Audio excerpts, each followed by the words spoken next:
Welcome everyone again and to the last session of this 3-day workshop.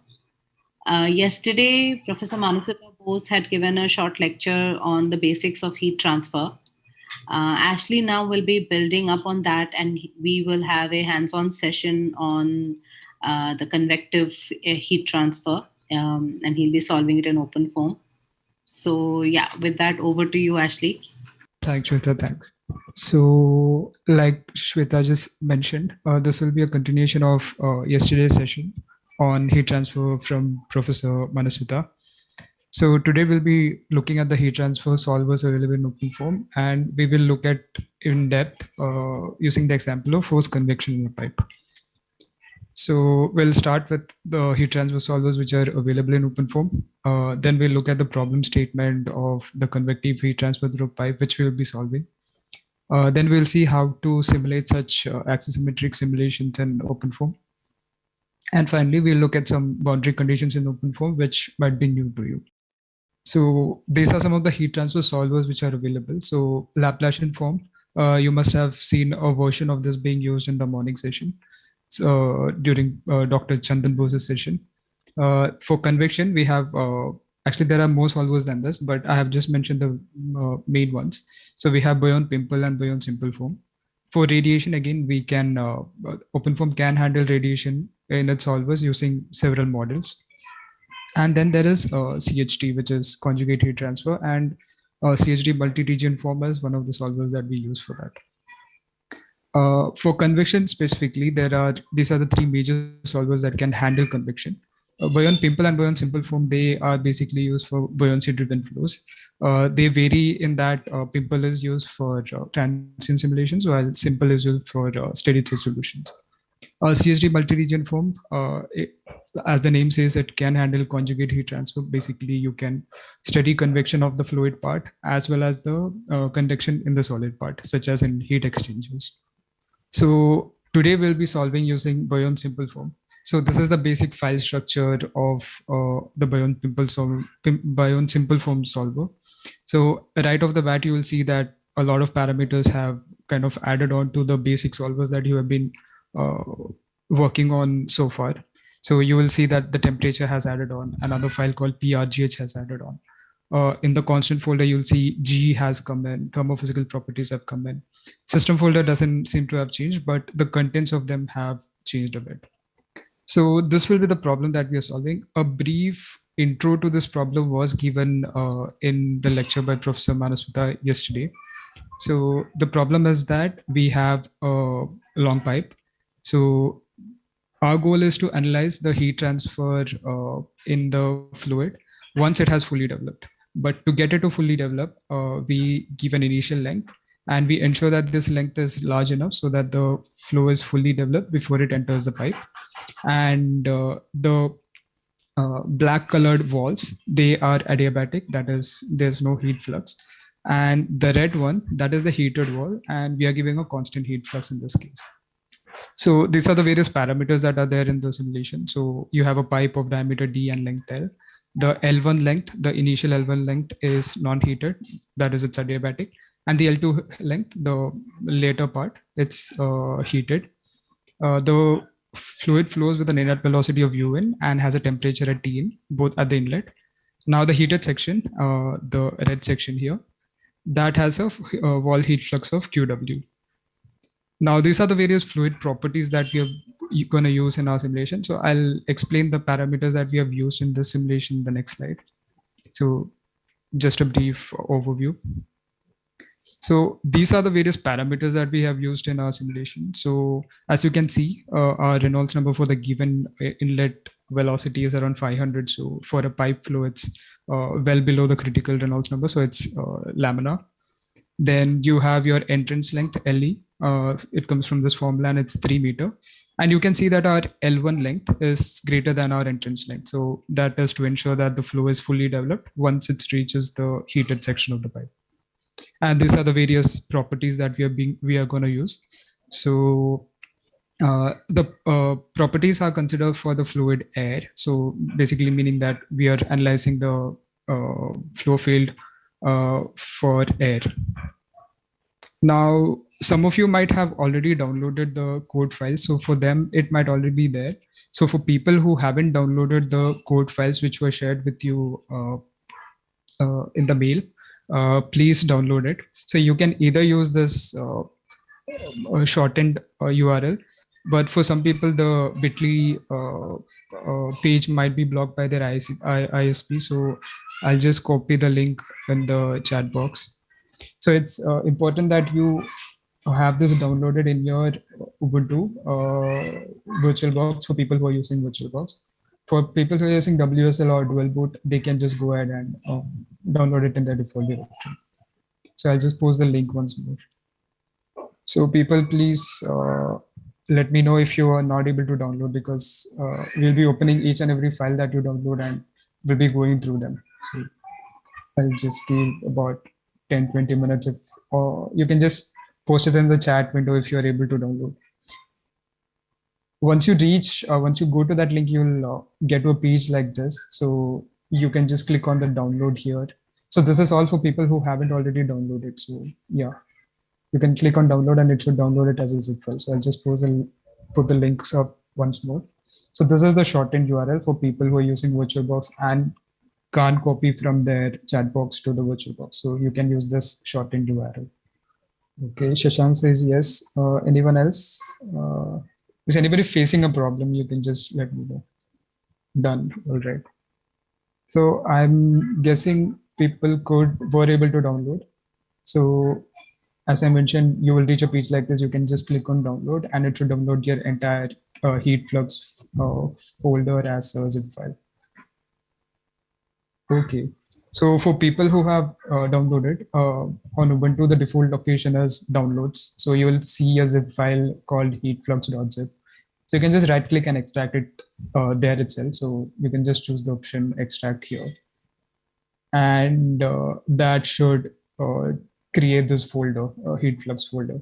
So for people who have downloaded it, before, I mean, from the link that was sent to you via mail, for them, it will be in the code files link. So it will be in code files, and inside you will have two folders called ChemFoam and HeatFlux.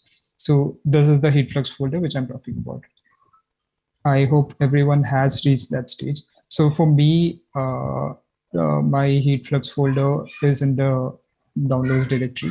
So for all the people who are able to locate the HeatFlux folder, just double click and that should open your files.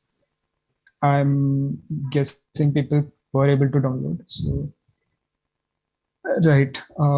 So the next step is going into that folder, like I said. So this again is the same structure which I had shown earlier. So yeah, you will see all these folders. So go into Zero system, and then you have all the files and folders. Okay, I'm guessing everyone was able to follow up till here. So first we'll look at our geometry and mesh. So as you know, geometry and mesh is in your BlockMesh dictionary. So in this case, we are using our 3D pipe. Now this 3D pipe, you have already seen how to simulate the flow through a pipe, right? But the simulation is axisymmetric. That is, there's no change in the azimuthal direction. So in such simulations, you can simplify your geometry by considering a wedge-shaped domain. So if you consider the entire 3D pipe, you can simplify the geometry and only use this wedge-shaped blue shaded domain for a computation. Now, OpenFOAM specifies two conditions in order to do this. One is that the wedge angle, which is this full angle, it should be less than 5 degrees. And the second is that there should be only one cell running along the azimuthal direction. That is, in this direction, you should only have one cell. So these are the two conditions which OpenFOAM imposes in order to use the wedge geometry. So this is the BlockMesh. This is the blocks that I have used to construct. So all the vertices have been marked. So you can open your BlockMesh dict, which should be in your system folder. This is your BlockMesh dict. You can open it, and you can just verify all the values for yourself. So I'll just leave the slides up for now, and you can just see if whatever has been given in the BlockMesh dict makes sense to you. So if you have any questions, I'll just pause here for couple of minutes to take any questions if you have regarding the block mesh dict file. One thing I'd like to point out is the reason we have two blocks here is because we needed an adiabatic patch. So our 1452, that's our adiabatic wall, and our 4785, that's the heated wall. So because we needed two separate boundary conditions for this entire phase, is the reason why we needed to split our geometry into two blocks. If there are any questions, I can take them now. In along the wedge, is that we have to have only one cell? Along the wedge. So along the wedge, what I mean by along the wedge is that in the azimuthal direction is that it should be between 10143 and 0253. Now, the reason why we keep only one wedge is because, I mean, the entire point of doing our wedge geometry is so that our cells decrease, right? So we consider only one cell because there's no change in the theta direction, because that's the axis symmetry condition. So that is the reason why we only have one cell in the, you can keep more cells, but then that would only increase your computational time without any change in your cells. Okay. So this is the coordinate system that I have followed, and my axis of the pipe, which is 03606 effectively, it's along the x direction, positive x direction. So 0 to 6 is my positive x, and my up direction, the y direction, is my radial direction. So these are the two directions that we'll be simulating in as well. So you can just take a look at that. So I'm hoping everyone was able to at least verify to some extent how the block mesh dict file is arranged. So you will see that our blocks, they don't have, even though we have given it to be hexahedral blocks, they don't have 6 faces, right? Because you can see that one phase is effectively not there. So such faces can also be defined in OpenFOAM. And this is just one example of how you can reduce your dimensions of blocks in OpenFOAM. Okay, so one thing that you will notice is that there are two patches, wedge patches, right? So in our case as well, we have given them to be front and back. So you can verify this in our block mesh dict file. So if I open my block mesh dict file, you will see that I have a back face and a front face, and I've given the attach to be wedge. So this is another condition which you will need to impose when you're using your wedge shape condition. So in CFD terms, what wedge means is it actually acts like a symmetric plane, symmetry plane. Sorry. So wherein your boundary conditions are, symmetric. So such conditions are often used in axisymmetric type boundary patches. Okay, so I have a small quiz for you. So this is just to test if you have been able to open the block mesh dict file and understand. So the question is, how many cells are there along the radial direction in this mesh? So you can open your block mesh dict file and just type out the answer in the chat box. I'll give like 30 seconds for this exercise.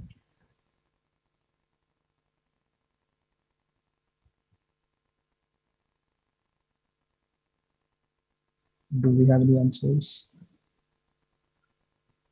Okay. Some people have said 350. Okay. 1. Okay. 10. All right.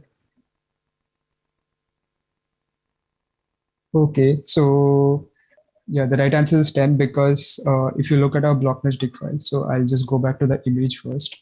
So you will see that our y direction is our radial direction, right? Because it's the y direction. So if you look at our block mesh dict file, in our both the blocks, we have considered our cells in the y direction to be 10. So that is the reason why we have 10 cells in the radial direction. Does anyone have a question? Okay. So again, the 350 is the dimensions. So it's the number of cells along 0, 3. 150 is along 3, 6. And there's only one cell in the azimuthal direction. So this is one thing that we had imposed right here, that there should be only one cell along the azimuthal direction. So, right. So the right answer is 10. Now, if you open your 0 folder, so which is your if you go back to your heat flux folder, you will see there are 4 files, right? So these are basically our initial and boundary conditions. So if I go back to my, yeah, so you see that there are 4 parameters there. Ideally, there should only be 3 parameters because we are solving only for velocity, temperature, and pressure. But there's an additional pressure term called PRGH term. So this in literature, you will see many names such as modified pressure, pseudo pressure, etc. But in OpenFOAM, it's just referred to as pressure without the hydrostatic component. And as the name says, it is the pressure without the rho GH term. Now, the reason why a term like this has been included in OpenFOAM is because it's numerically convenient to solve your equations without the gravity term, especially your momentum equation.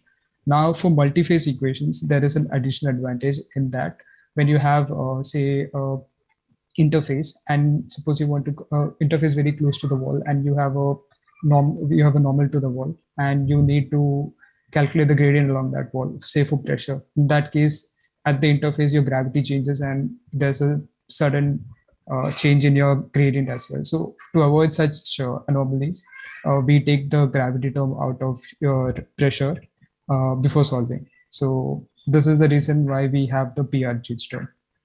Now, I have tabulated here all the pressure boundary conditions for U, rho, PRGH, and T. So all this should be pretty much straightforward to you. So inlet, you have a velocity, walls, you have a no slip condition, and at the outlet, you have 0 gradient. But for PRGH, we have used a fixed flux pressure. I'll be getting back to that again. Again, PRGH pressure has been used here. Here, it should all be straightforward except the fixed gradient. So I'll be explaining all the things which might be new to you in the next slides. So for PRGH, we at the inlet, we have something called the fixed flux pressure. So if you see, we have used fixed flux pressure for inlet and both the walls. So this is generally used when you have when you are supposed to have a 0 gradient boundary condition, such as the ones you might have seen in your flow through a pipe, wherein at inlet and at the walls you use a 0 gradient boundary condition. But because there is a body force, external body force in our case, which is gravity, these 0 gradient boundary conditions wouldn't be correct. So what fixed flux pressure does is it corrects your gradients at the walls based on these body forces. So that is the reason why we are using fixed flux pressure. And at the outlet, we are using PRGH pressure. So in your flow through a pipe, you might have used a fixed value, P is equal to 0. But since we are specifying our boundary conditions for PRGH, it requires your PRGH term to be calculated based on this formula. So we know that our P at the outlet is 0. So if we give our P is equal to 0, it calculates your PRGH based on this equation. So that's what is happening here. So you give your pressure as P value as 0, which is again from the problem statement. And the value here is a placeholder. So it doesn't really, it's just for the first simulation. So that is the meaning of your PRGH pressure. Now, if you open your temperature file, you will see that at the inlet, you have your inlet temperature 300 Kelvin. And at the pipe adiabatic, which is your walls, which don't have any heat flux, we have given a 0 gradient boundary condition because that's what no heat flux signifies. But for our heated pipe, we have a fixed gradient. Now this gradient is calculated based on your given parameter. So you had your wall heat flux, and then you had your thermal conductivity of the fluid. So your gradient of temperature at the walls would be your given QW by your conductivity. So that's how I arrived at this value, and I have given that boundary condition at my heated walls. So we have defined for almost all the patches, but there are 2 special patches I had mentioned before, which are the 2 wedge patches. So we have, in our case, that's front and back. So if you look at all the files, that is P, PRGH, P, and U, you will see that the front and back has been specified as type wedge. So this is again acting like a symmetry plane, but yeah, in OpenFOAM, the keyword is wedge. So again, you can verify this opening all your boundary conditions files. So that is P, you will see P has front and back. And the case is the same for all this PRGH, T, and U. So this is again one condition that we specify exclusively for axisymmetric simulations done using the wedge geometry. Okay, so at this point, are there any questions related to the boundary conditions that I've used or anything? I would like to clear them first before moving on. I can monitor chat as well in case anyone has any doubts. So could you once again explain how you came to the value of 826.45 in the heated pipe boundary condition? Just a minute. So, right. So the value is actually, so you need to get your gradient, right? So you know your gradient is basically k times ddt by x, ddt dx is equal to your qw, right? So your dt by dx is your qw by k. So that is your equation. So these values, qw and k, they have been given in your problem statement. So you can see your qw and k. With k is your conductivity, qw is the heat flux that we are giving at these walls. So that is how we have calculated our gradient. So that's the formula. K dt dx is your qw. Okay, got it. Thank you. Sure. Okay.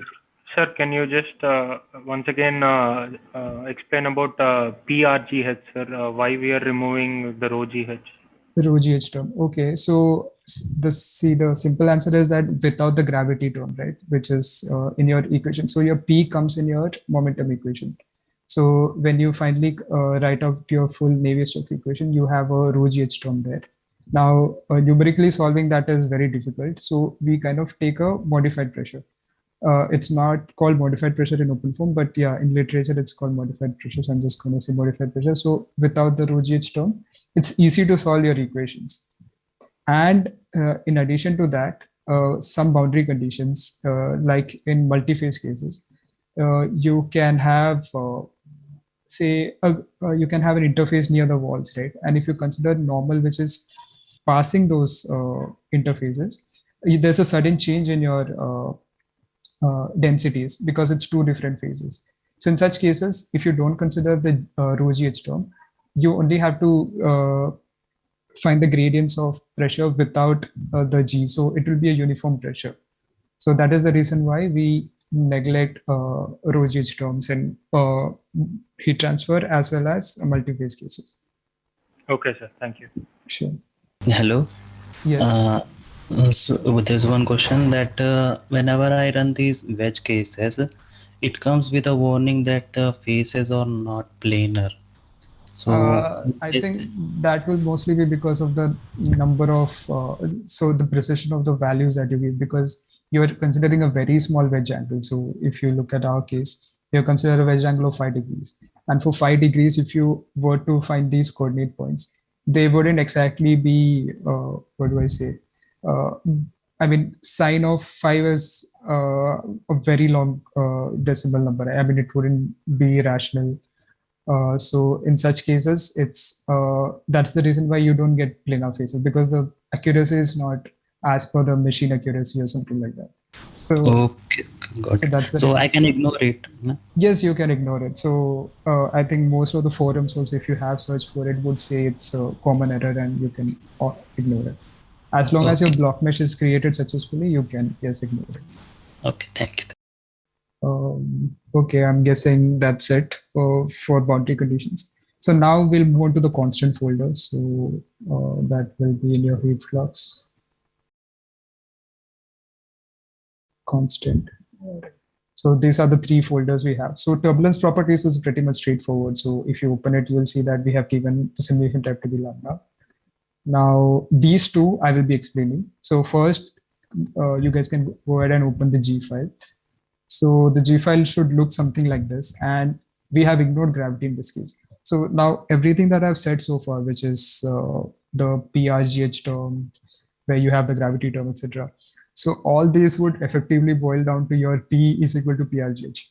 But since it is PRGH term, which is mostly used in our simulations, heat transfer simulations, it is important that you know what they mean. So if you were to, somebody had a question about mixed convection in the morning. So in mixed convection, where you have natural convection in place, your gravity will be considered. In such cases, this concept of why PRGH, why fixed plus pressure, etc. comes into play will be very important. So, which is why even though I've ignored gravity, I have gone ahead with the standard open form procedure of considering PRGH and related boundary conditions. So that is one thing I wanted to clarify. Next, we have the thermophysical properties file. So if you open that, that is in the constant folder itself. So thermophysical properties. So in the previous case, you had only the transfer properties where you had to define maybe your viscosity, kinematic or dynamic, one of them. So in simulations involving heat transfer, there is thermodynamic properties also that needs to be considered, and these are this is the file which handles them. So first is the thermotype. So here you have a lot of parameters which I'll be explaining in detail. But yeah, thermotype is basically to specify what kind of fluid thermo model we are going to be using in our simulation. Then you have your HE thermo. That is basically tells you that our thermodynamic model is based on density and for a fixed composition. Now, by fixed composition, what I mean is that again comes in the next line. So we have used the mixture type to be pure mixture. Now, in cases which don't have any reaction, we used where your composition is not changing, we used pure mixture type model. In the next session, there's a session at 3 o'clock by Dr. Jayachandran. So he will be considering a different mixture model because his simulation has reaction in it. So it'll be more clear then. So for a basic solver, we can use pure mixture. Then you have the transport properties, which we assume constant viscosity and Prandtl number. Then you have the thermo model again, which assumes constant specific heat, CP, and heat of fusion. Going down, you have equation of state. So this is something very important. We have considered rho constant equation of state because we assume our fluid density is not changing in the simulation. Then we have species, which specifies the composition of each constituents. Again, this model is used when you have reactions involving maybe two components, and you need to specify the moles, molecular weight, etc. Finally, we have sensible internal energy. That means we are using our internal energy as a parameter in our energy equation. You can also use enthalpy, but yeah, it can be used interchangeably. Now, sensible internal energy is used when you don't consider heat of formation and absolute value. So instead of sensible, you use absolute internal energy or absolute enthalpy when you need to consider your heat of formation. Again, heat of formation will come into play when you're considering chemical reactions in your simulation. Now, going down that same file, you will see that all the properties of the values are specified. Now, even though we are not using species and molecular weight, etc., because it pertains to simulations involving chemical reactions, we still need to have this field specified because OpenFOAM requires it to be specified. Now, it doesn't take this into consideration for any of the calculations, but it just acts as a placeholder. Now, for equation of state, you have your rho, which is your density, which again comes from a problem statement, which we had specified for air. For thermo properties, you have your CP and HF value. So CP value again from the equation, again from the problem statement. And HF, which is your heat of fusion, is given as 0 because we are not considering any phase change in our problem. Then you have your transfer properties, which is mu and PR. So mu again is given, and PR is Prandtl number here is calculated from your given parameters. So, right. So just a small quiz there. What was the fluid density which was considered in our simulation? So you can open your thermophysical properties file and just mention what was the density used.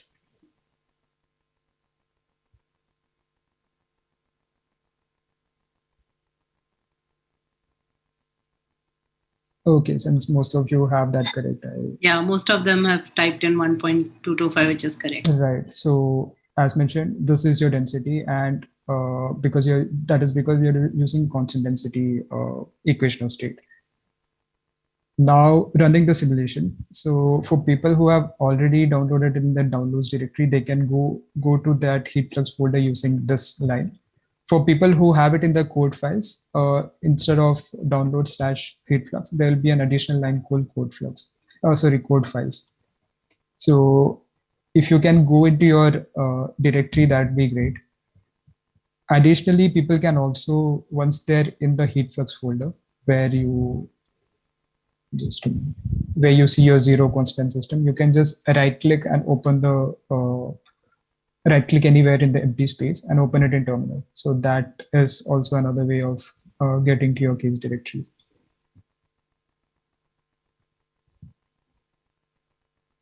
Is everybody able to get to the heat flux directory through the terminal? Because we'll be simulating the problem next, and it'll be very important. What's that? Okay. If anyone has any problem, just put that in the chat box. We'll be able to help. Not able to copy path. You can just type this in. That is if you're already in the downloads directory. For different people, it might be different. So for WSL, the location might be different. For Ubuntu, by default, this is the location where your browser downloads get downloaded. Okay, where seems to be your download? Can you locate it at least?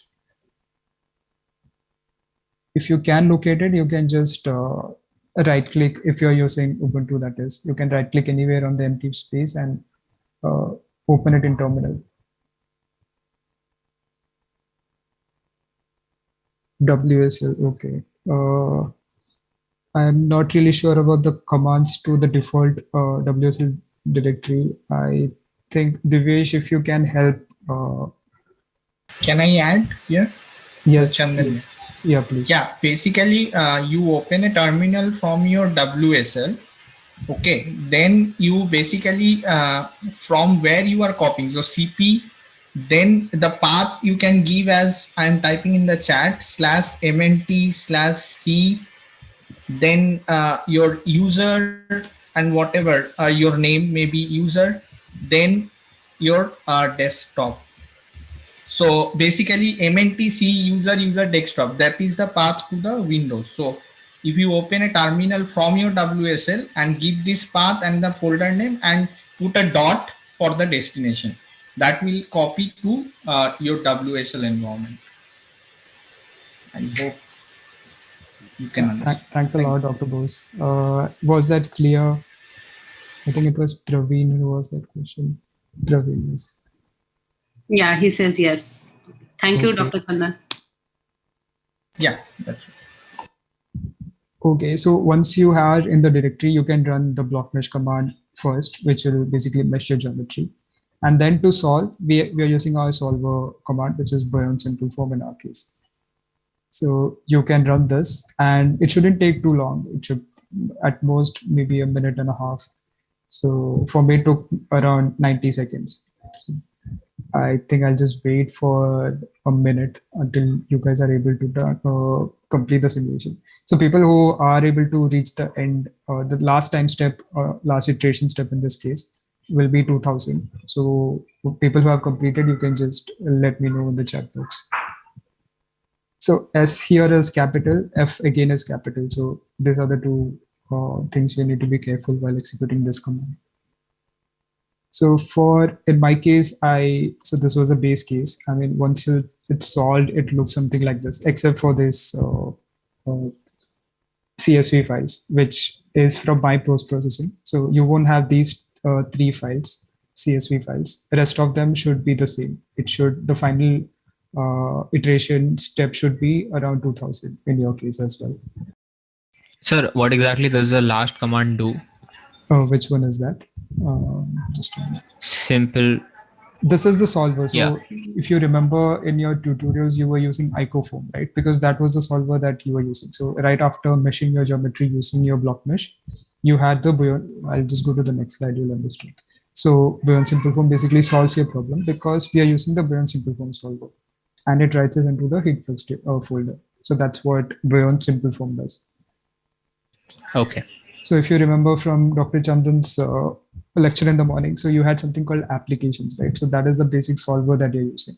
So it is this solver name that starts your simulation. It's the keyword to your simulation. Okay, sir. Sure. I saw someone was getting an error. I have pasted a pic.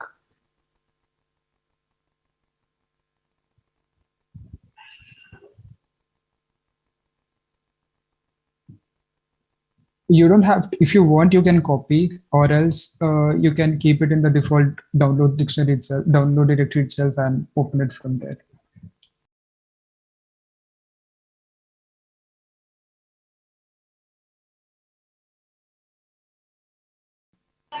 Sir, is there any other meshing library for OpenFOAM other than BlockMesh?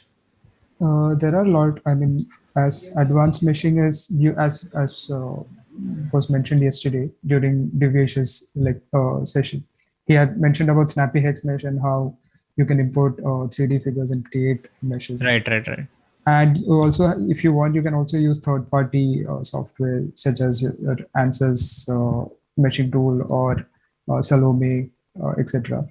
And you can mesh using that as well. So OpenFOAM has commands to import meshes from third-party software and convert it into OpenFOAM readable format.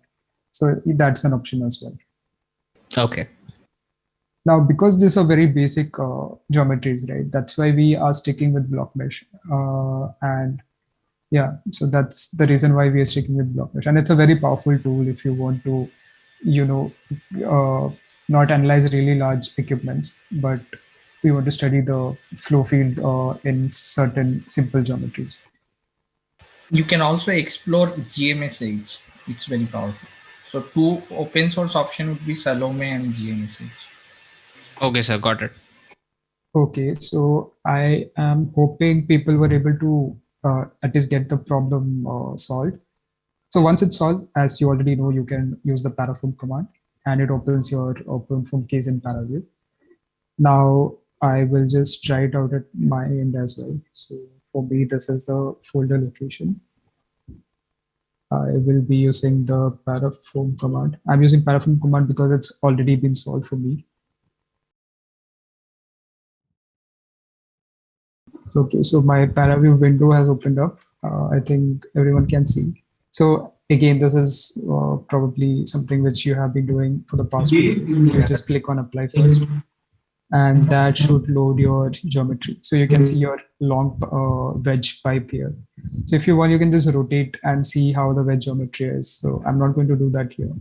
And first thing, I'll just change it to, I just want to see how my velocity profile looks like. So I just change it to U and click on play, and I see some kind of profile here, right? But because it's a really long geometry, it's not easy to visualize. So one thing we can do is plot over a line. So this again, you must have seen in your basic post-processing tutorial. Now, what you have to do here is you have to choose the plot over a line filter, which is right above your layout. So it should be a polygon with a line that shows some graph. So this is your plot over line filter. If you click on that, you will get some parameters here as to where the plot should be. Now I'm plotting in my radial direction, and you know from the diagram that it was along y direction, right? Because that's how we had defined our geometry technique.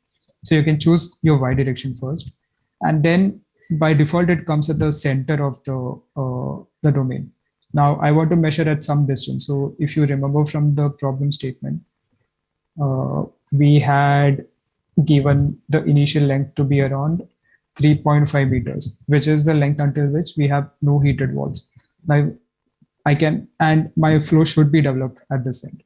So if I were to measure the, say, velocity at 3.4, it should be fully developed, right? Because 3 meter was the entrance length for my case. So I'm just going to give 3.4 as my x coordinate because that is my axial coordinate. So I'm going to give 3.4, and because it has an end point and a start point, we need to give it twice. And if I click on apply, I will see that my plots are here, but you will see because it's plotted for all the values P, PR, GH, T, and U, it's not scaled properly. So if I just want to say analyze the temperature velocity in my case, I'll just deselect all and I'll just go for U magnitude, and I'll see that how my in the radial direction how my velocity profile is changing. So this is how you can plot parameters over line. So I can just deselect U magnitude and choose T, and you'll see that my T value is not changing in the radial direction because there's no heat flux yet. it's yet to reach that heated part. So this is one thing you can do. Now, again, if I want to analyze temperature at another point, say I want to after the heated section. So our entire length was 5. So let me just give up 4.9 just before the exit. And I choose apply. Now you'll see how my radial temperature is changing in the radial direction. So this is how you can plot various parameters and analyze it while you are simulating your cases as well.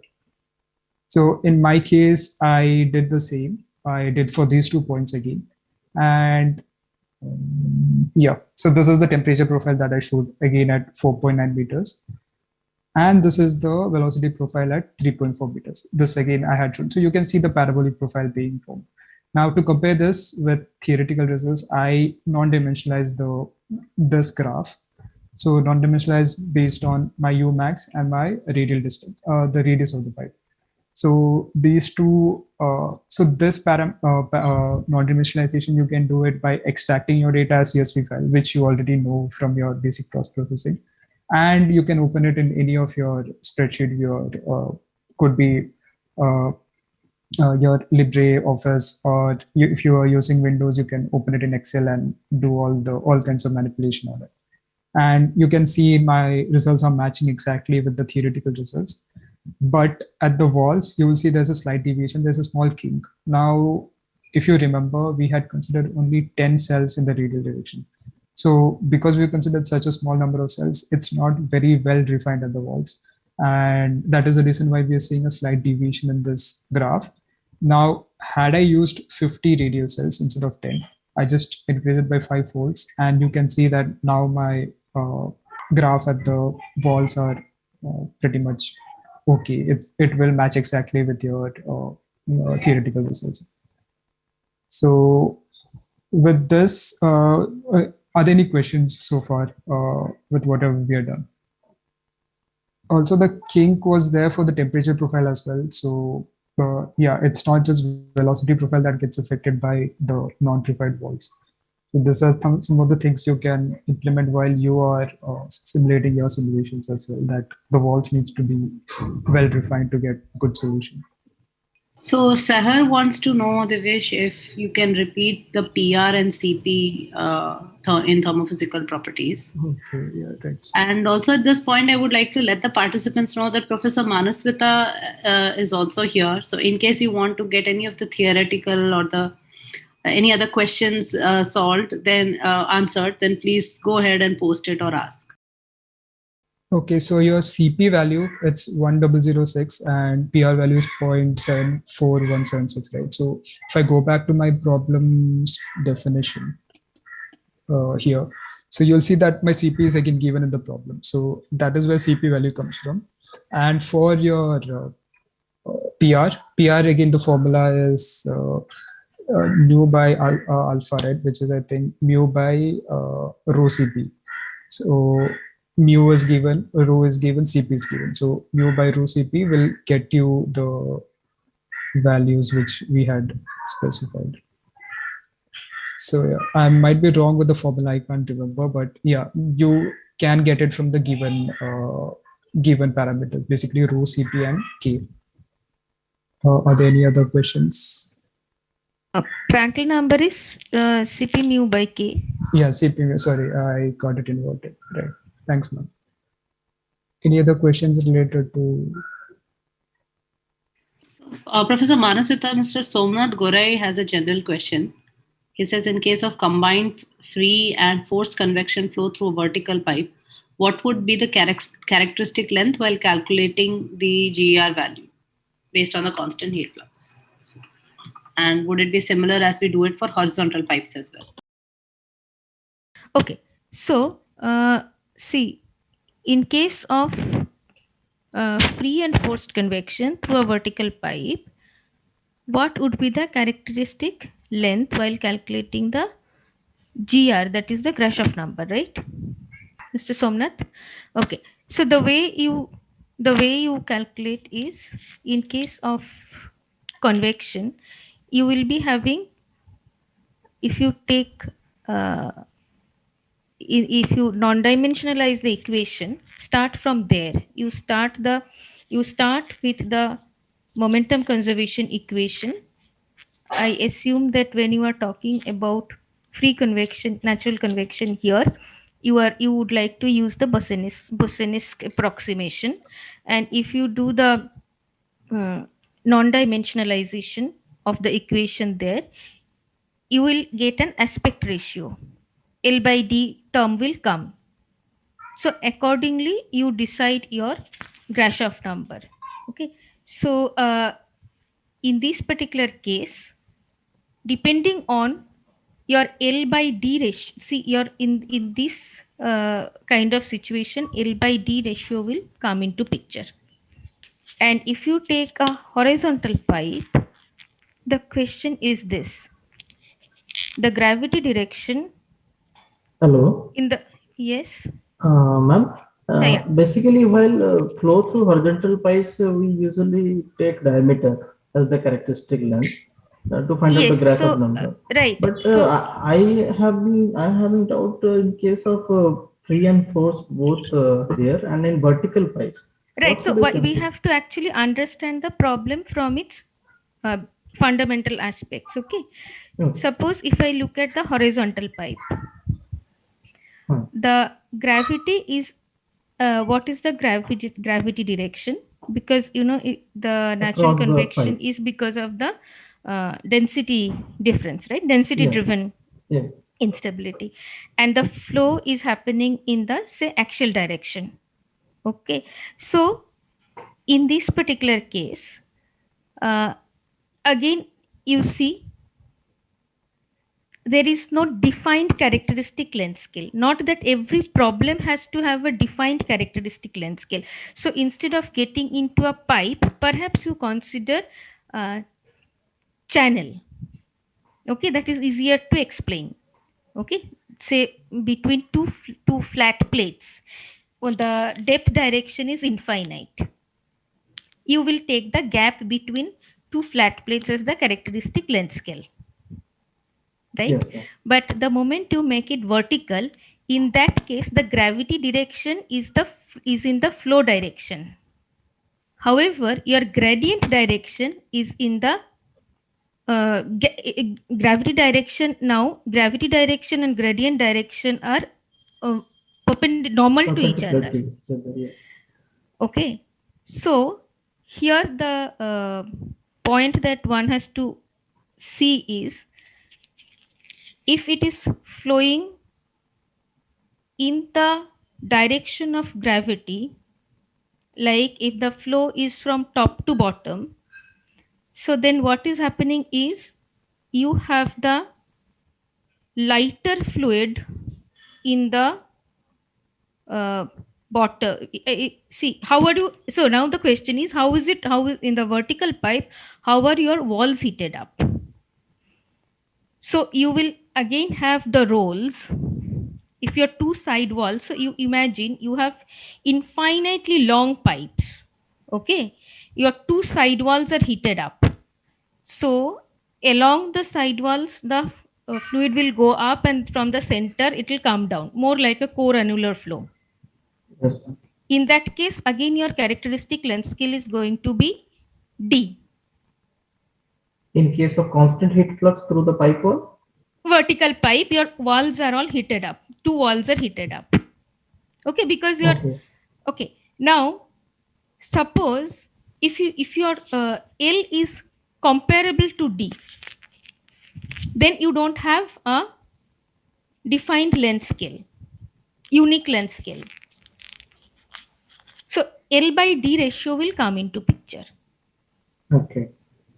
Okay, so that if you non-dimensionalize the momentum conservation equation, it will become clear.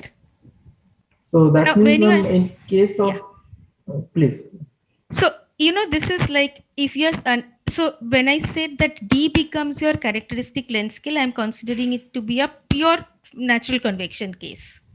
Now, if you consider a forced convection with a little bit of a natural convection with density difference, it depends on what is the temperature difference that you are working on.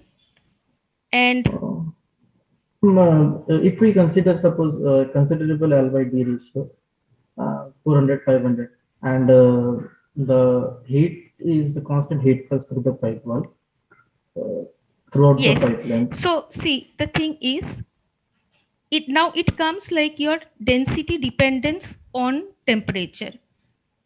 Yes. Okay, so see, suppose water flows through a heated pipe. I mean, some fluid flows through a heated pipe. Okay, natural convection, if you don't have to consider, it's fine, then you don't worry about it. Your characteristic length scale is still D. Yes, but if free So convection you now is, have to, it's like, there is no unique definition here.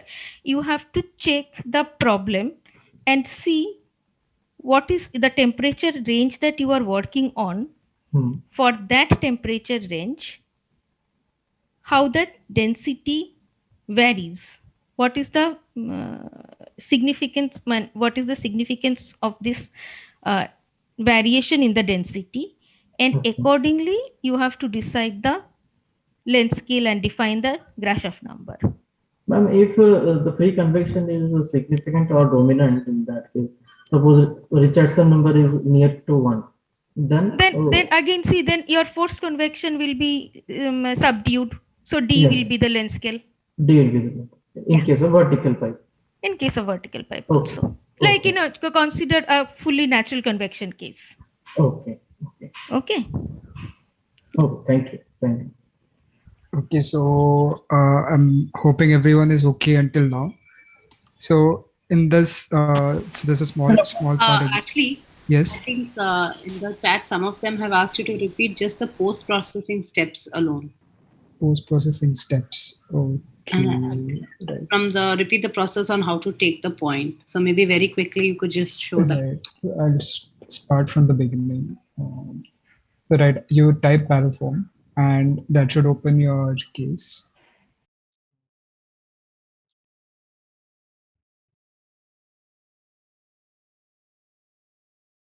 So right, this part should be okay, right? I mean, you click on apply, you see your geometry, you see the contours at the final time step.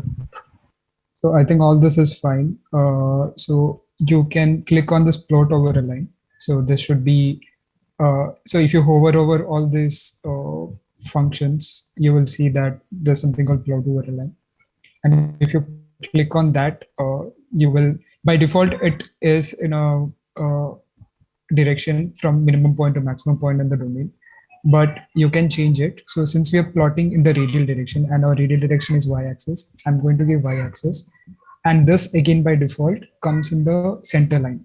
So for my 5 meter length, the center line is 2.5 meters. So you can see my x coordinates are 2.5, 2.5. Now if I want to plot at some other point, I just change it to 3.9 or something. So 3.9, 3.9, because it's in along the x-axis, right? So once you have done that, you can just click on apply, and that should give all your plots. So here you will see your P, PRGH, T, U, everything is there. So which is why it's not, the axes are not scaled properly. So you can just go down, scroll all the way down, and you will see these variables. You can uncheck all by clicking this. So now nothing is selected and your graph is empty. And you can choose U magnitude, and that should give your velocity. And if you deselect U magnitude and choose T, and that will give your temperature. So this is how you can plot over certain lines. Now, if I want to plot it over axial direction, I will just go for, what's that? I'll just go for x-axis, because x-axis is my axial direction. I just choose x-axis, click apply, and I'll see how my temperature is changing. So you can see after 3.5 is where my temperature is increasing, because until 3.5 meter, my pipe is unheated. So I hope this is okay. So I'll just carry on. I don't think we have enough time. So so now I'll be talking about non-uniform boundary conditions. So in the previous simulation, like I had just mentioned, you saw that for the initial length, you only had your temperature, only had your velocity which was changing, because there was no heat flux. So once it reaches the heated section, you have a temperature Tn and you have your fully developed parabolic profile. So this is what our goal was by keeping this extra initial unheated length. Now, if we could somehow give this parabolic profile at the inlet, because we know by from theory that what the function of this parabolic profile is, and you know that the temperature of the inlet is Tn because nothing has changed over the adiabatic length. So this will be a simplified geometry if we were to give non-uniform inlet velocity. And our block mesh would again be simplified because now you don't have that initial block of 3.5 meter length because there's no adiabatic part, right? So this would be your only domain, and your 0, 1, 2 phase will be your inlet phase. Now you can, so I have already coded this boundary condition and you can find it in this link, this bit.ly link. And for people who cannot access the bit.ly link, just a minute. I'll just post it in the link as well. And you must be able to. So, right. So this is just a file. This is a simple file. So it leads to you can just download it and open it. So if you open it, you will see this is the profile. So I'll just keep the link up for a minute more for people who are still copying it. So this is the bit.ly link. For people who are using VirtualBox, you can just type this in your Firefox and it should open up. So you will have two options to open or download, and you can just go for the download option and open it. I hope everyone's able to open the file. Okay. Since we don't have much time, I'm just going to go ahead. So I'll keep that link in the end as well in case people haven't been able to download. But the baseline is that it's only a U file, and I'll be just opening that U file and explaining the inlet parameter, because that is where we are having our non-uniform boundary condition. So this is how your file would look like. And this at the inlet patch, we have this really big coded boundary condition. I'll be explaining it line by line. So first we have our type. So in the previous case, we had used fixed value. Here we are using coded fixed value because we are going to code our boundary condition. And this value, again, it's a placeholder for the first time step. So it's you can ignore that. I mean, you cannot ignore that while implementing, but yeah, there is no particular significance to this. Then we have the redirect type, where you give the name of the boundary condition. So this can be any name that you want. It's user specified boundary condition. So you can give it as, say, non-uniform velocity or something like that. So that is the redirect type. And then you have the code, which is the code for our parabolic velocity. So in the code, the first line is that we are calling the patch. So our boundary patch is the patch, which is our current patch. Then we have the vector fields. We have a vector field CF. Now CF is defined as the boundary patches CF, and CF here is a class or function which kind of holds all the cell phase centers. So CF is the cell phase, and it holds the coordinates of all the cell phase centers. So for our inlet patch, you have a lot of phases at the inlet. CF will actually store all the coordinates, the XYZ coordinates of the centers of those cell phases. And finally, we have the vector field, and the field is given as this because we are taking because this is in the U file, it takes the velocity field. So this is what the first part means. Now for the second part, I'll go to the next slide. We have the scalar r. This is again user-defined variable r. So we have given r to be the radius of the pipe as 0.05, again from a problem statement. And umax, it's twice our inlet velocity, and inlet velocity was 0.073, and umax has been specified as 0.146. Now we need to implement our boundary condition at all the phases of our inlet patch. So we iterate over all the phases. So CF basically is the coordinates of all the phases in our inlet patch. Then the first thing we have is we take our radius, the radial direction of that needs to be added in this function. to be the y coordinate. So if you remember from our geometry, our y direction was our radial direction. So it and our 0 point was our 0 coordinate. So because of that, we can take our radial direction of each of those cells face centers to be their y coordinates. So that is how you calculate the radial distance of each face. And finally, we have our field definition. So our field is initialized with this function. So you will see that our u max into 1 minus r by r the whole square. So power is the raise function in here.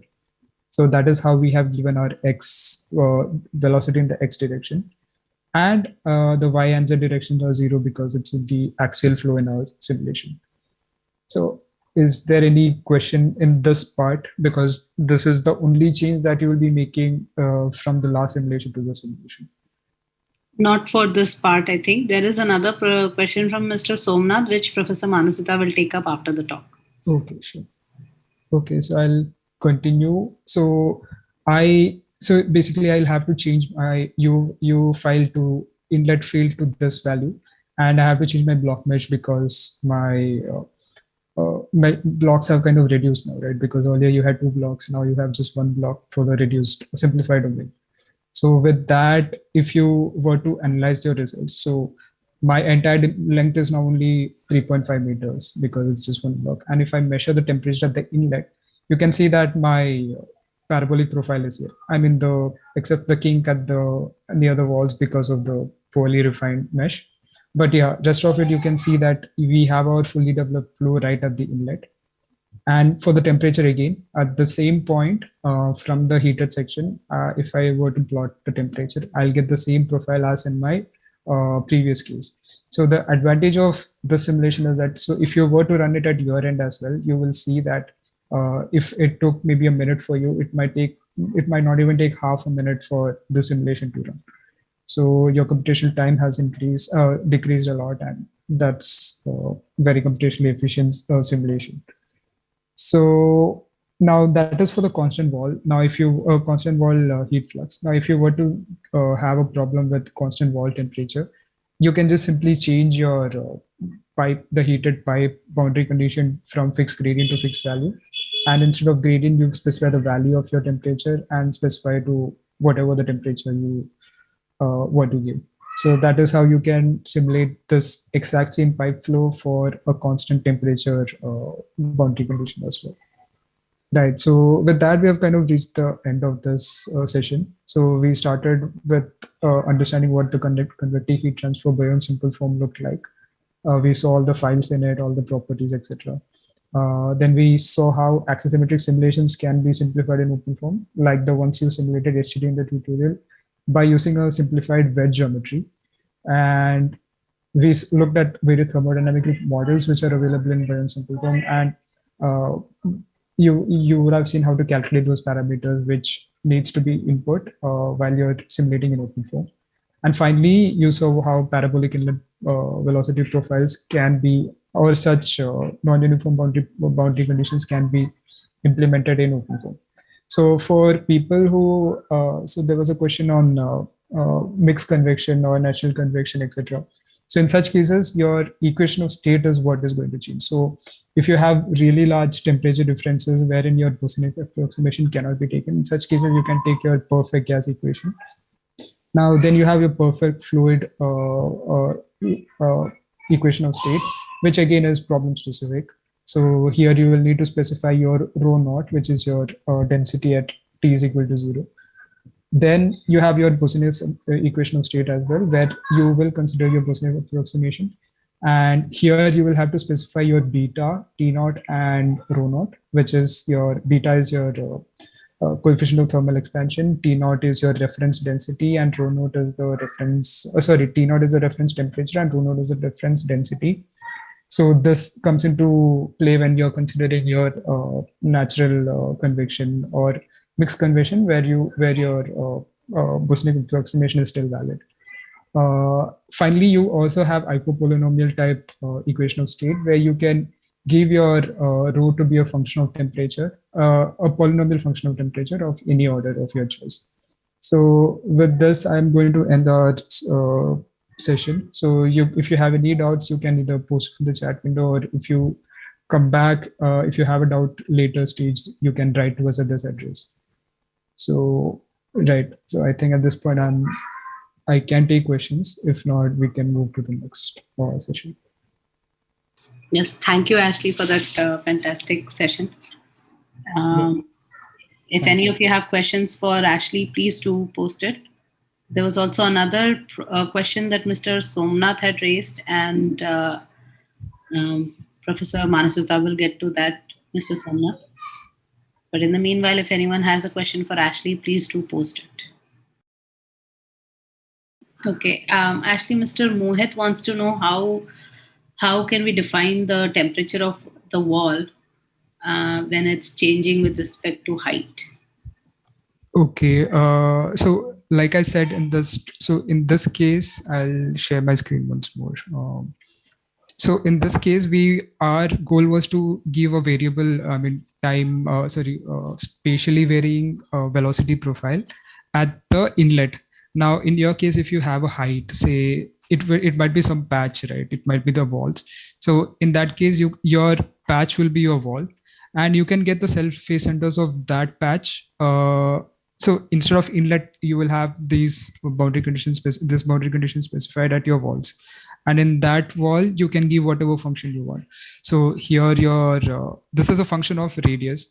In that case, it will be a function of your height. But those heights can be taken, called from your CF function. So CF basically is it gets your self-face centers. So instead of inlet, you will have this same boundary condition at the walls. But yes, the function will be different. It will be your user-defined function. So this is a very generic code. You can have this modified in any way you want. You can give these patches to be different. You can give the function. You can change the function if you want. You can do all sorts of things with coded fixed value. And in this case, I have only mentioned spatially varying. This can be also done for time varying simulations, where you need to take temperature depending upon some other field at every simulation time step. So that can also be done. So both space and time functions can be called using coded fixed value. Hello. Yes. So you have a velocity profile equation here. What if I want to, let's say a pipe and I want to extract the outlet profile of that pipe and paste it as an inlet to the next pipe? Can we do that? Yes, you can do that. So that will, if I were to do it, I'll use scripts. So you can add scripts in your simulations, wherein you can tell the OpenFOAM code to take the previous time steps velocity field, whatever is solved, into your next field. And you can do that. So it copies into your next field and uses that as your simulation.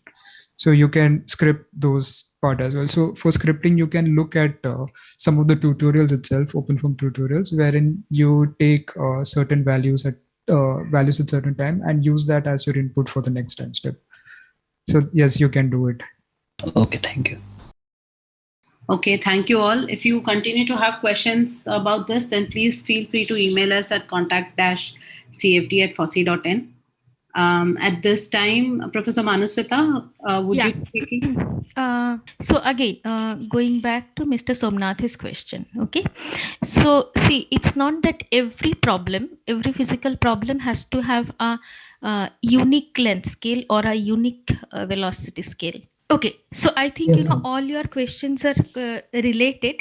So let me first, I'll just take a minute to explain the concept of this scaling or non-dimensionalizing.